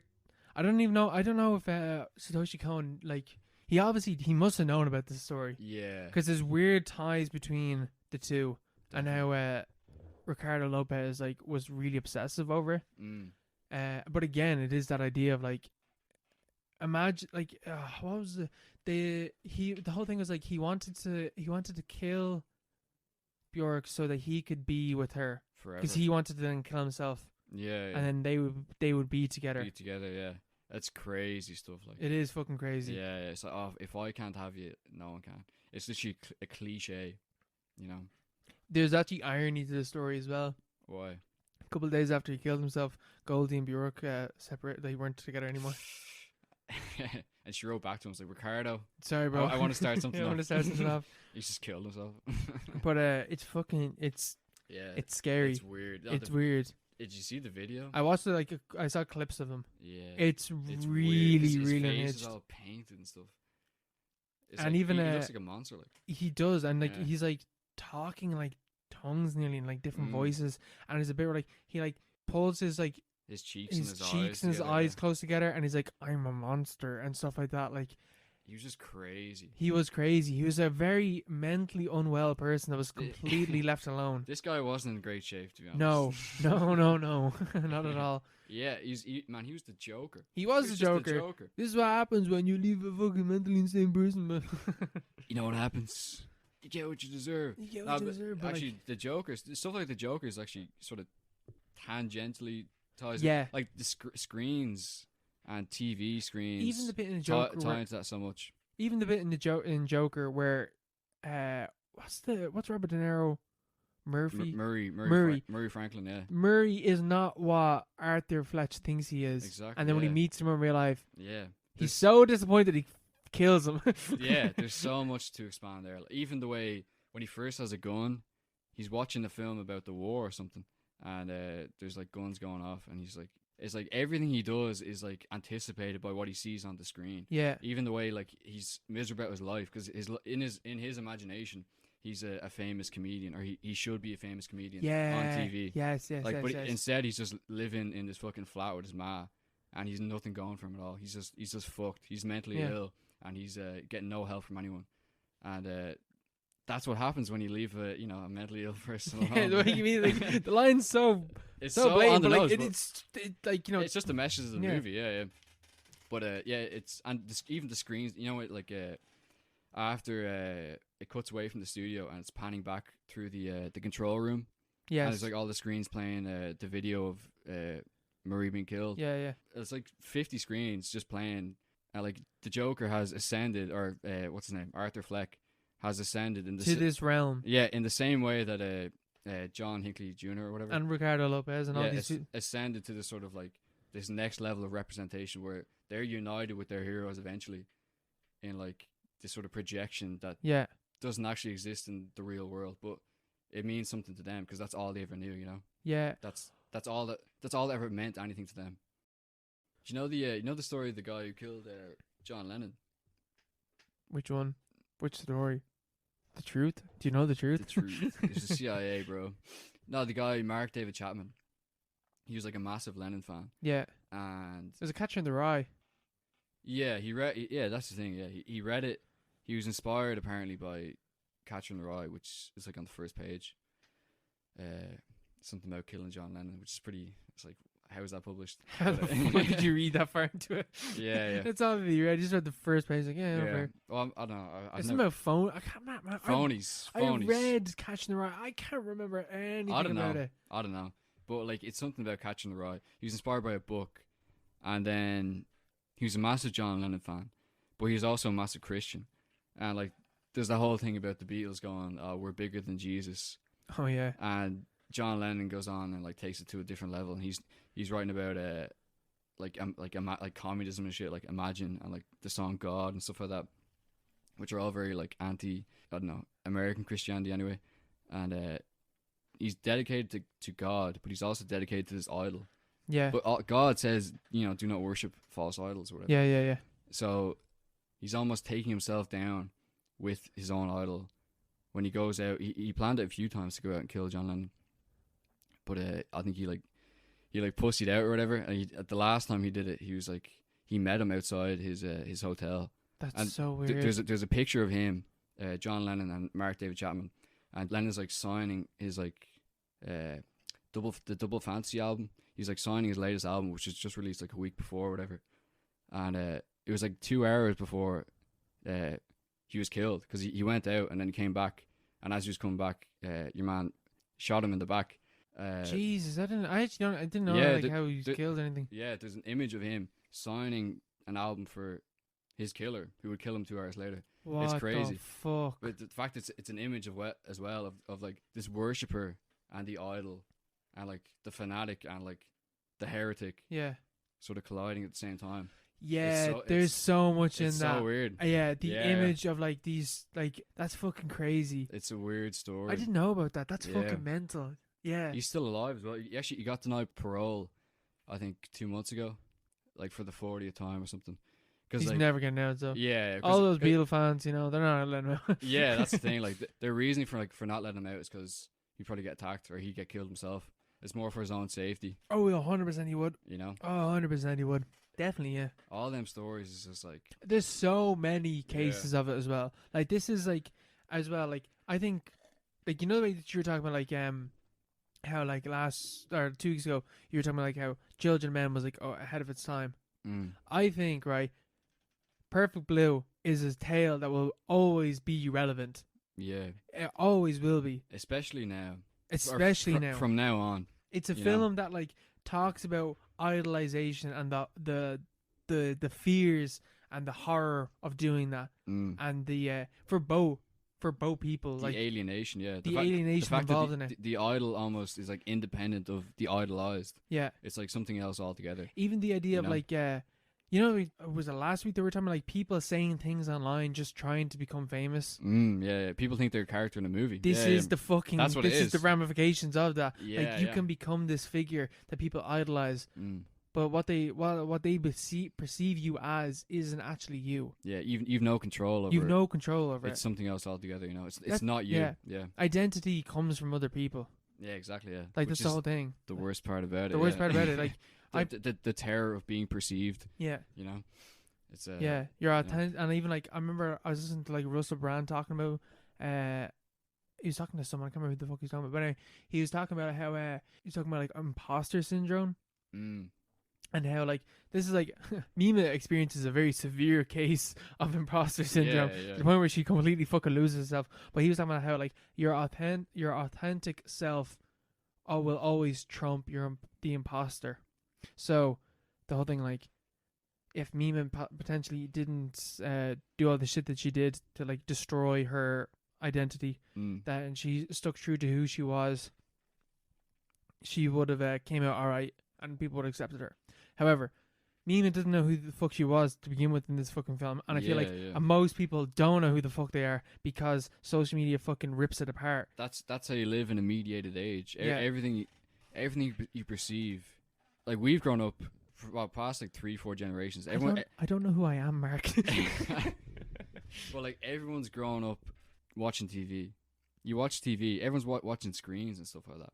That sounds like, the screens, like, back in the day it was grand. But, like, there has to be ramifications for it because it's never been done before.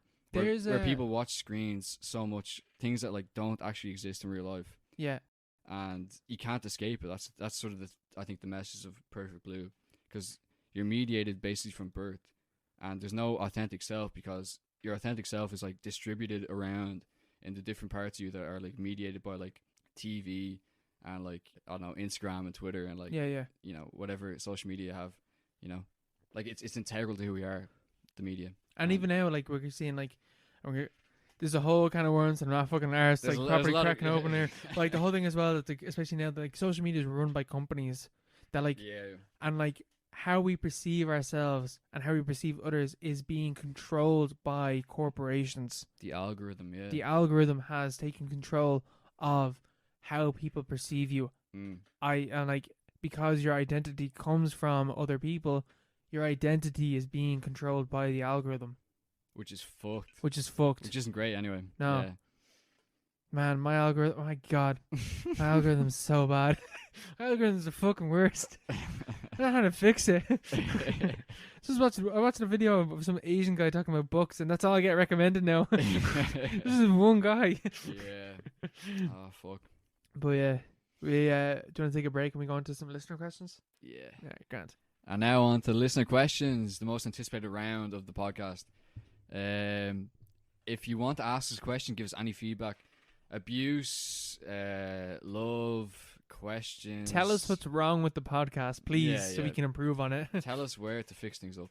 On Twitter, it's @paro_pod, @paro_pod. We're also for people that are interested, we're sharing more resources on Twitter.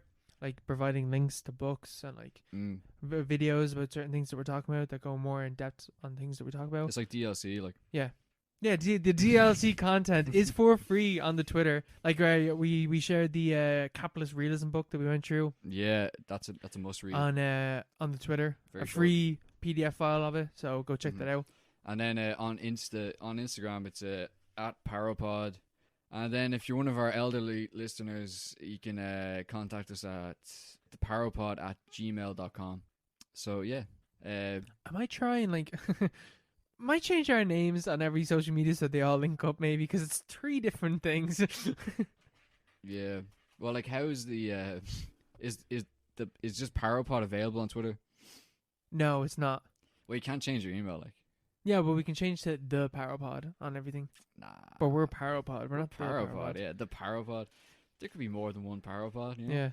We're not the Paropod. It's a movement. It's a movement. We're starting a movement. The revolution begins in this. Yeah. The revolution will be televised. Absolutely. Will be audio file. It's the quote. It's in the quote. It's right there. Angela Davis. She said it. Yeah, so we start with our first question. Yes. Do you want to go with Kira's question first? We have a question coming in from Kira Byrne. Right here, right in the ear. I can hear it right here. She's asking, what does it mean to be human? Owen, what do you think? My fuck God, Kira, you could ask a fucking easier question. Answers on the back of a postage stamp. Alright. Okay. What does it mean to be human? I don't know. I'm gonna be honest. Don't know. Your identity is a construction of people around you, so that's not what it means to be human. To be human realistically just means to eat, breathe, and fuck, basically. Damn. We're animals. Yeah. I'd agree. I think to be human is to be a monkey with magical powers, basically. That's all it is. Magical thinking powers. Yeah, we're like wizard monkeys. That's all. Holy shit, did we get lucky? We lucked out. I want to tell a story. Yeah, let's go. So, I really want to do deprivation tanks. Sensory deprivation tanks. They're in town and stuff. Yeah, they are. There's one out in Tala. Shout out to Kevin Stowe if you're listening to this. I haven't booked it yet, but I will do it, Kevin. I swear to God, if you're listening. Did he? He's been doing them. Really? And he put it up on the story, and I asked him, like, because he's doing it during lockdown. I was like, oh shit, there's somewhere that you can do this. Because, got a lot of free time on my hand at the moment. I thought they would have been closed. I thought they would. I assume it's because I imagine Corona will die in water that's so salty that you float in it. Yeah, probably. So I imagine that will kill it. But I want to do that because, like, apparently you really do feel like a brain in a jar when you're doing that. Yeah, I've looked it up. I really want to do it. Yeah, we should book them together, man. We can do them together. We can do it in one pod. The Paropod. Welcome to the Paropod. Literally. Man, I can't feel my body anymore. Mark, I can feel your brain. Start merging together. That'd be hilarious. But I felt a real sense this week because I've been listening to a book, Oliver Sacks' The Stream of Consciousness. It's after listening to the book, I really can't tell you what it's about. It's about a lot of different shit. But there's one point in the book where he's talking about how basically the way the humans perceive things around us is always slightly behind in time. Like, light is not the quickest thing in the universe. What is? Sorry, no, light is the quickest thing in the universe, but it's not instantaneous. There's a slight delay. Yeah. So when we perceive things, we're like slightly behind. Not only that, the same way that like film is just like, the way like film first is like photographs like going really quickly and it creates the illusion of motion.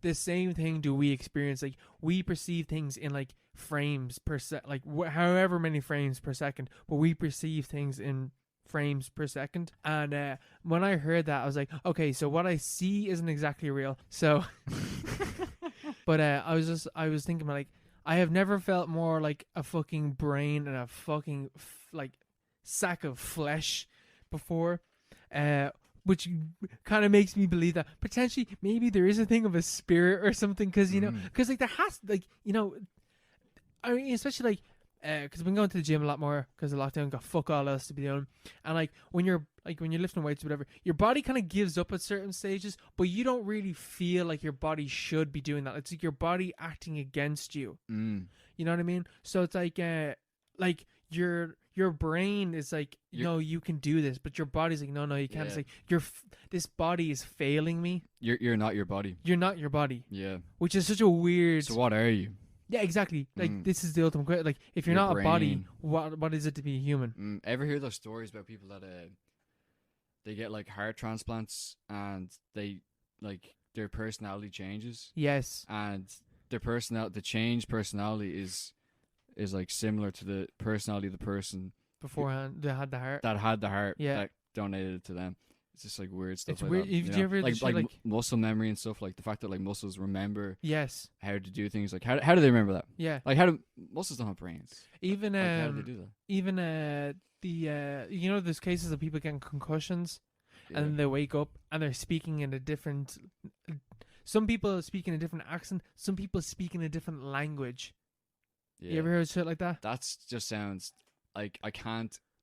If there was evidence for that to actually exist, like that just sounds impossible. Yeah, it sounds impossible. Completely impossible. But it's happened, which is crazy. It happened in the Bible, yeah. Even in like Oliver Sacks himself, like he was what the fuck was he? He was looking at people with Parkinson's disease and stuff like that, right? So their perception of time, some of his cases, they would like freeze, right? So apparently there was like one case where you had this dude who would sit in a chair for hours and then like come to eventually, and they'd be like, oh, you okay? And he's like, oh, I'm grand, I was just wiping my nose. But like they're like, you were sitting still for literally like 3 hours doing nothing. But like apparently like he then set up a camera in front of the dude or something like that, and they took a series of photos, and like in like slow motion he was wiping his nose. But for him it was a second, but in reality it was hours had passed. What? Yeah. That's weird. Imagine like that. And he's talking about like another case of like this woman who she couldn't see motion. Yeah. So if I was her, right, and you were talking to me and we were talking away, your mouth wouldn't be moving, but I could hear your voice. And if you stood up and walked behind me, you'd still be in front of me, and then your voice would be behind me, because my perception of like whatever the fuck was going on in her brain, she was still seeing the image of the person in front of her. So that like is literally like the frames per second slowing right down. Yeah. Like her brain was not perceiving she was seeing in slow-mo. She was seeing in slow-mo. She was seeing at a low frame rate. Yeah, a very, very, very low frame rate. Yeah. And even like there was another woman that he had, and she couldn't see motion at all. So she would see a car, but as soon as the car started moving, it disappeared.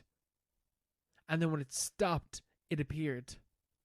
She'd only see stationary objects. She'd only see stationary objects. What? Yeah, which is crazy. That sounds. It sounds made up. It sounds made up. Like, it does sound made up, but this is like. That's crazy. This is.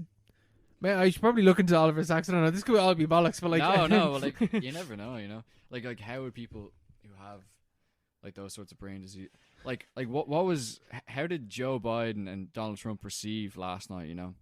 Like I say Donald Trump was like, I did fucking great. No, but like they're like different. And Joe Biden was like, oh, I had a debate last night. Yeah, exactly. Like they're in completely different mental states, like entirely different. Just old people in general, like people have Parkinson's and Alzheimer's. How do they perceive? Like, at what point do they forget? Yeah. You know? And like, why do they forget different things? Who are you? Like that whole thing is like, who are you? You have no memories. Yeah, and which is a scary fucking thing to think about, especially with Alzheimer's. Yeah, and it's terrifying. At what point do you stop being yourself? You know. Which is what Mima experienced in fucking Perfect Blue. Good question to tie into everything we're talking about here, fair folks. Yeah. But yeah, the whole what does it mean to be human? We try to answer here, Kira. Hopefully we gave you a bit of tidbits about like what it means to be human. Hopefully we answered that question for you, Just Kira. breathe, eat, and fuck here. That's all you gotta do. Yeah, just we're gonna cut the rest of it out. We're gonna cut that bit out. No, we'll just keep it ties into the first part. Yeah. All right. Will we move on to the next question? Yeah. Connor Scully, good man, asks best film soundtracks. What do you think? I'm thinking Shrek 2. I'm thinking Shrek 2. I'm thinking Accidentally in Love. I'm thinking Changes. I'm thinking Eels, thinking a bit of Eels, thinking a bit of My Beloved Monster, a bit of I Need a Hero. a bit of I Need a Hero. That is literally like, I think that's It's like crazy. one of the best endings to a film ever. It's crazy. Purely from the cover. The cover's crazy. Yeah. That is like what, like in film history, that is one of the greatest top 10, top 5 endings to a film of all time. It is so hype.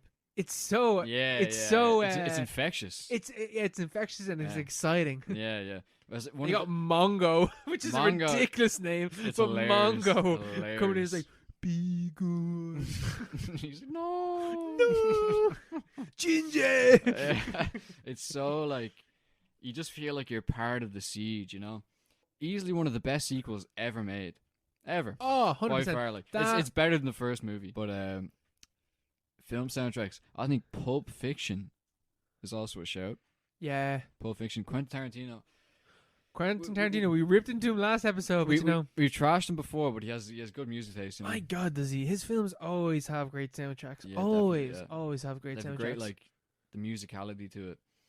I think it's as well because they're like, the soundtracks come from the time where he's setting them, and he just picks the biggest bangers from that time. Yeah. Although I can't remember any fucking music from Inglourious Bastards. Yeah. I think it's all just a score. Yeah, I don't know. Man, it'd be weird if you just had the when they're fucking machine gunning Hitler. Yeah.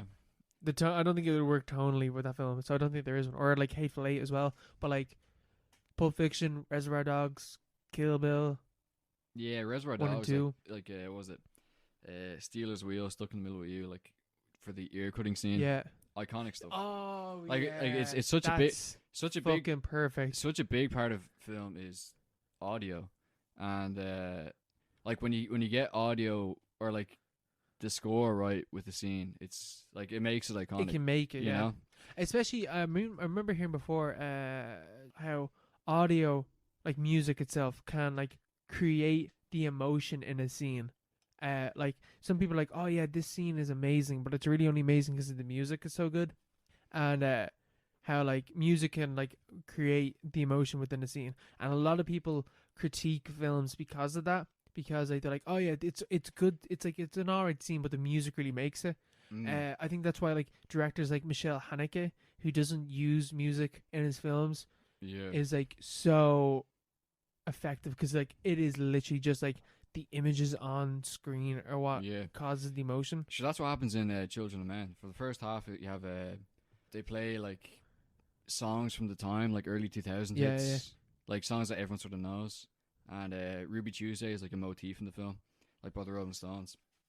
But by the second half, where like they're going into war, basically there's no music whatsoever. Like it's just shelling and gunshots and screams and stuff.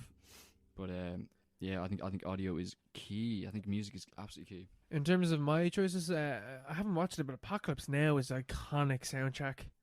Oh yeah, it ain't me. Yeah, it ain't me. And like is that Apocalypse Now? Oh, I'm thinking of Flight of the Valkyries. Yeah, Flight of the Valkyries. Yeah, and the other music that's in the film, like all this, like the '60s music that's being played in the background. And in terms of more modern films, Mommy, a Canadian French film directed by Xavier Dolan, has an amazing soundtrack, really, really good, and has the best Wonderwall's in it, and it's like the best use of Wonderwall ever.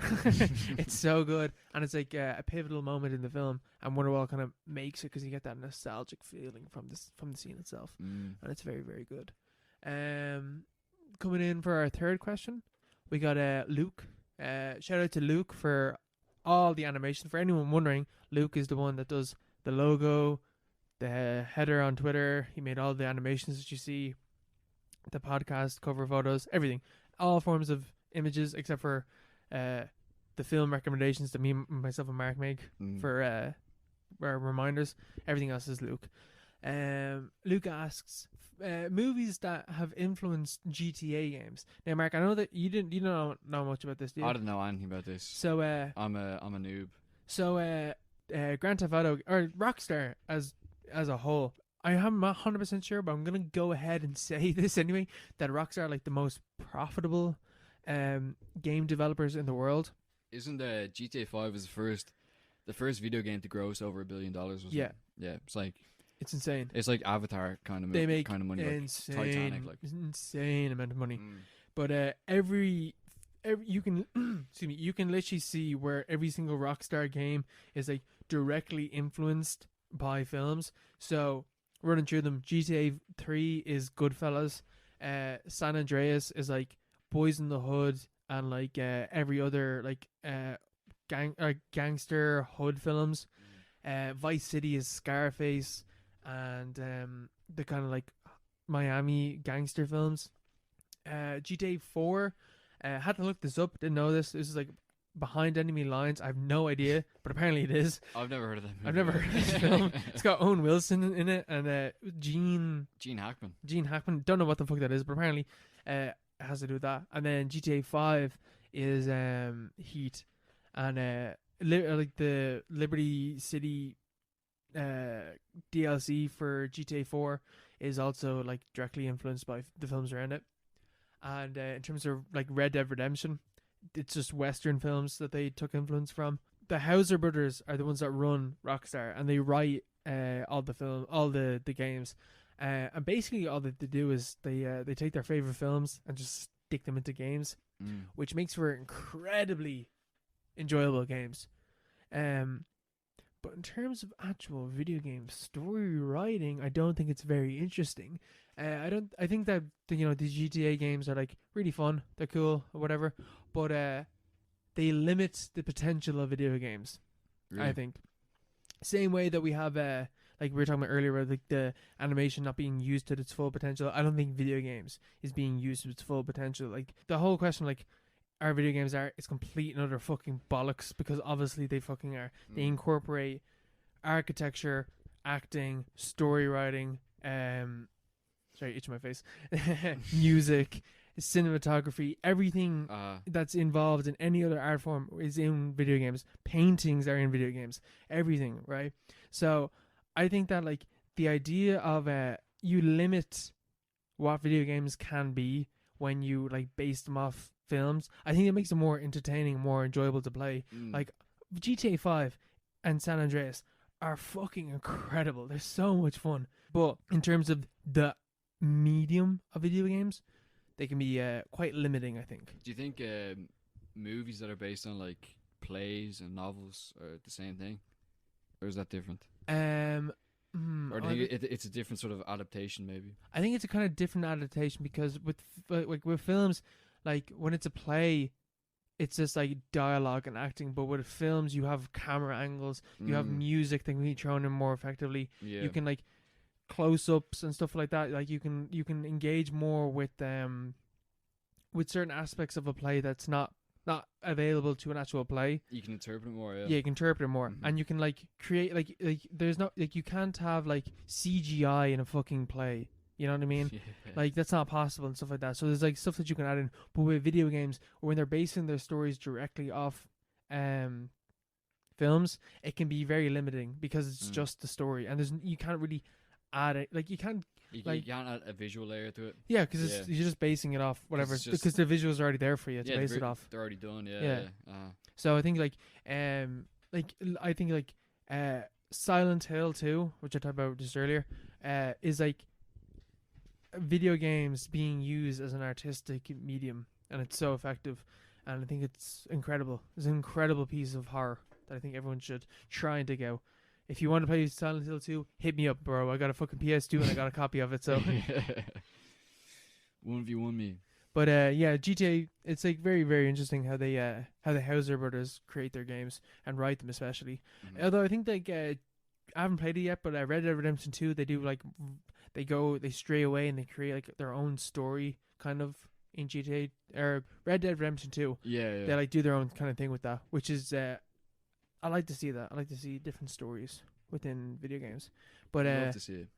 I love the aesthetics though of GTA, GTA games. GTA, or like any Rockstar game, man. The aesthetic is on par. Amazing, it's so fucking good. Yeah.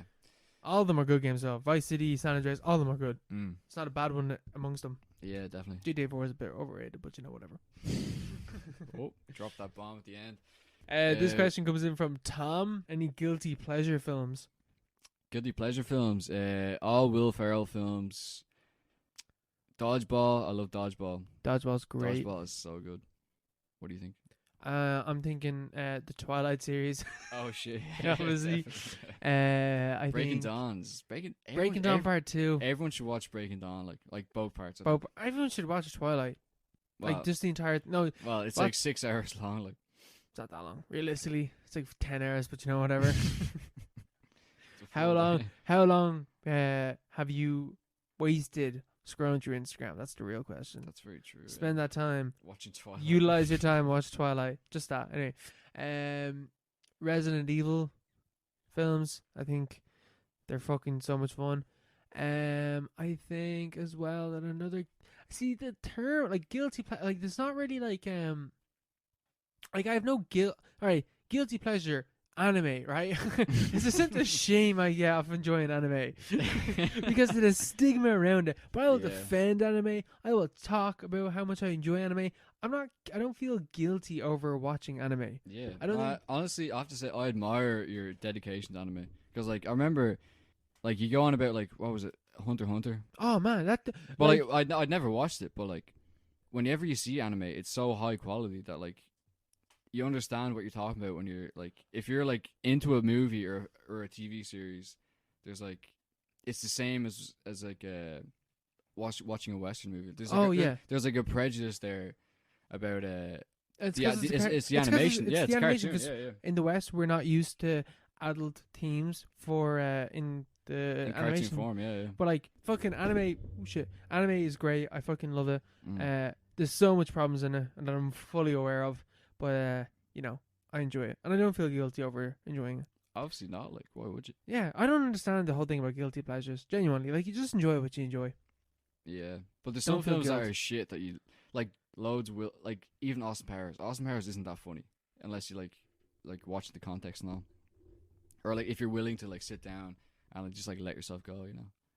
Yeah, like, if you enjoyed Little Britain, yeah, you should be guilty over that. That's a guilty fucking pleasure. Yeah. But the final question comes in from Coleman. Shout out to Cody. Best film that deals with the theme of time travel. What you thinking? I'm thinking Back to the Future. Yeah. Which one? Back to the Future 1 or 2? 1. Well, I think 1 is by far the best. Like, I think the second one though deals with time travel in a very cool way as well. Though I think the two of them.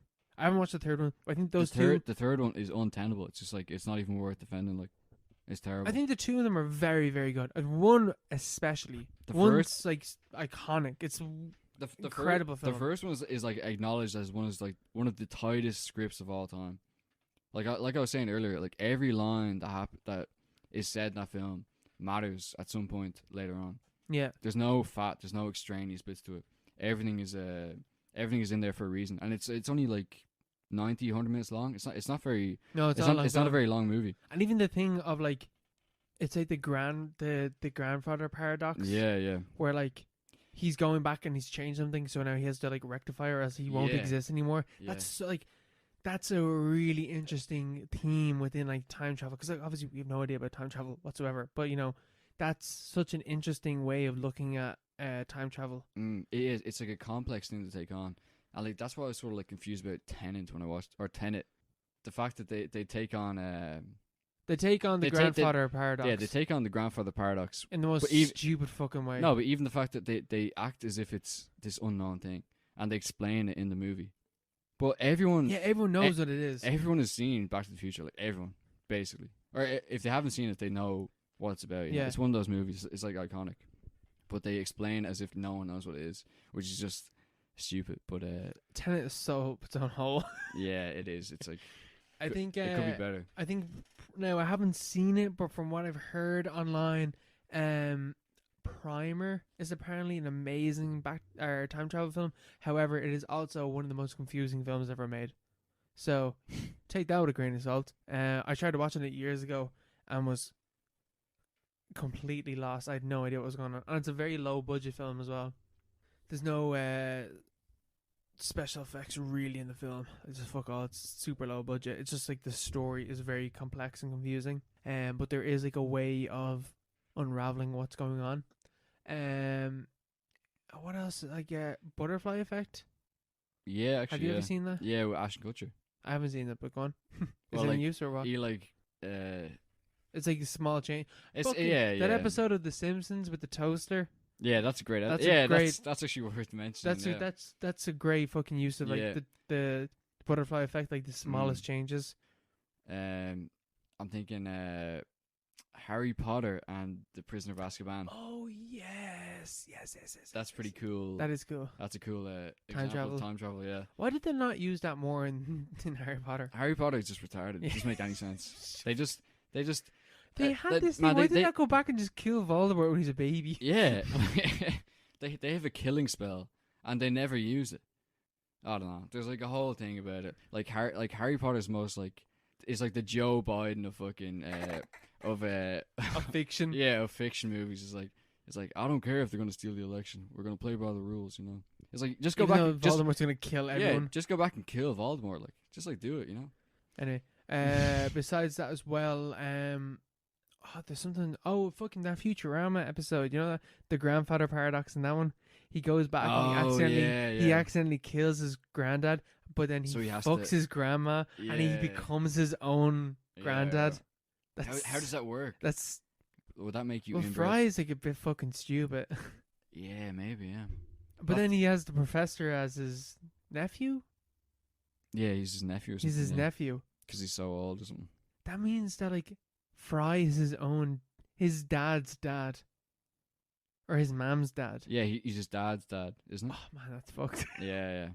That's fucked. Yeah. That's such a good take on it as well, though. Futurama is amazing, though. Futurama is incredible. Throwing back to anime as well. Steins Gate is an amazing anime that deals with time travel as well. A bit slow for the first like 5 or 6 episodes, but the way that it deals with time travel is that like time is like a river, basically, or like stems on a tree or something like that. And instead of like going back in time, you're just switching to a different stem in the tree. Yeah. So like a guy's just like, oh, I'll text. The whole thing's like he's a machine, and he can send texts back in time. So he texts someone saying like, oh, don't go to this place, and the person doesn't go there, but he travels over to that time period where that's happened. Oh, right. If you know what I mean. Yeah. And he's just like, oh, what the fuck? But like time has progressed. Time always goes in a forward motion, but he's just sidestepping time. Yeah. It's an interesting. What's it called? Steins Gate. I think it's on Netflix. So give that a go. Give it a watch. Give it a gander. And then our last question. Do you want to read this one out? Oh, sorry, that was our last question. Oh shit, never mind. We're done. The episode is finished. The episode is finito.